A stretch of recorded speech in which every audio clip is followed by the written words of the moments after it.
महाराष्ट्र में रातों रात पलट गई बाजी, इंडिया गठबंधन के अंदर मच गई भगदड़। मोदी ने हाथ जोड़कर माफी क्यों मांगी, जानते हैं आप? इधर हर किसी का ध्यान पश्चिम बंगाल में लगा था, उधर इजराइल के धमाके से उड़ गई 610 मस्जिदें। पूरी दुनिया में मच गया हड़कंप।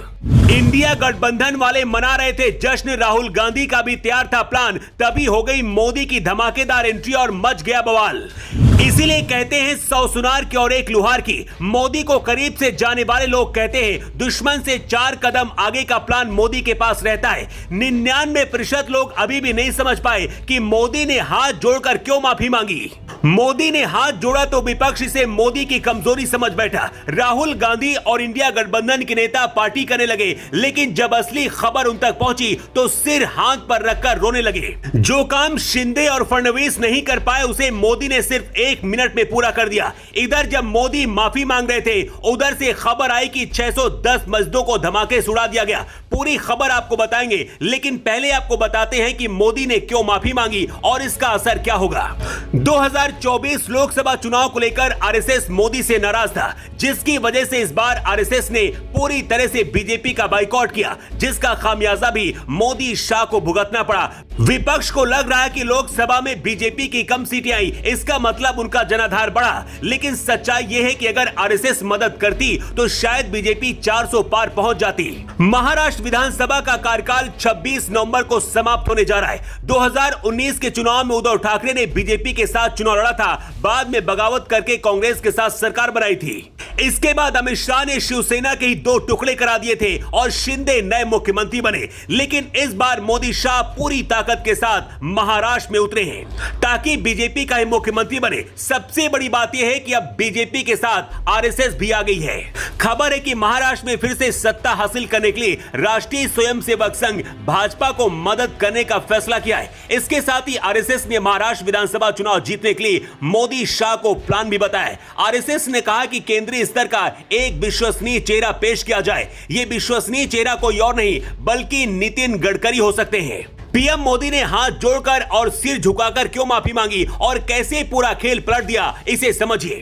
26 अगस्त को छत्रपति शिवाजी महाराज की 35 फीट ऊंची प्रतिमा गिरने के बाद सिंधुदुर्ग पुलिस स्टेशन में एफआईआर दर्ज की गई थी। 2 लोगों को गिरफ्तार किया गया था। शिवाजी महाराज की मूर्ति का 8 महीने पहले पीएम मोदी ने ही उद्घाटन किया था। मोदी विरोधी पार्टियों का कहना है कि महाराष्ट्र चुनाव जीतने के लिए बीजेपी ने जल्दबाजी में इस स्मारक बनाया था, इसलिए गिर गया। लेकिन मोदी जब महाराष्ट्र पहुंचे और उसके बाद जो किया देखकर इंडिया गठबंधन के अरमानों पर पानी फेर दिया। प्रधानमंत्री मोदी ने कहा छत्रपति शिवाजी महाराज सिर्फ एक महाराज नहीं है, वे हमारे लिए पूजनीय है। मैं छत्रपति शिवाजी महाराज के सामने नतमस्तक हूं और उनसे क्षमा मांगता हूं।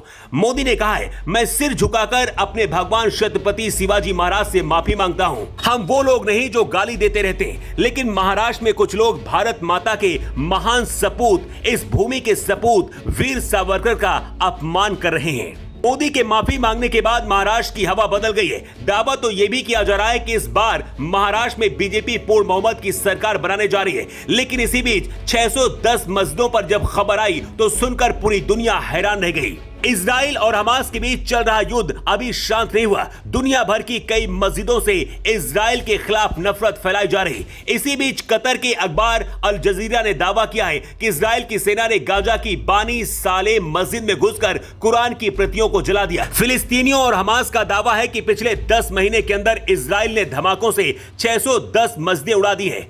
इसके साथ ही 200 से ज्यादा मस्जिदें क्षतिग्रस्त हुई है। वैसे इजराइल का आरोप है कि हमास की आतंकी मस्जिदों में हथियार और रॉकेट लॉन्चर छुपा कर रखते हैं, इसलिए अपनी सुरक्षा में इजराइल को हमला करना पड़ता है। लेकिन 610 मस्जिदों के नष्ट होने की खबर सुनकर पूरी दुनिया दंग रह गई है। कुरान के अपमान का आरोप लगाकर हमास ने पूरी दुनिया के मुस्लिम देशों से मदद मांगी है और एकजुट होने के लिए कहा है। फिलिस्तीन से खबर आते ही भारत में बैठे हमास के चाहने वाले भी बुलबुलाने लगे हैं। ये वही लोग हैं जो इस वक्त बांग्लादेशी हिंदुओं पर हो रहे अत्याचारों पर कायरता से बैठे हैं और शांत हैं। बंगाल पर भी इनकी जुबान नहीं खुल रही, लेकिन फिलिस्तीन और हमास के लिए बहुत ज्यादा इनका प्यार उमड़ रहा है।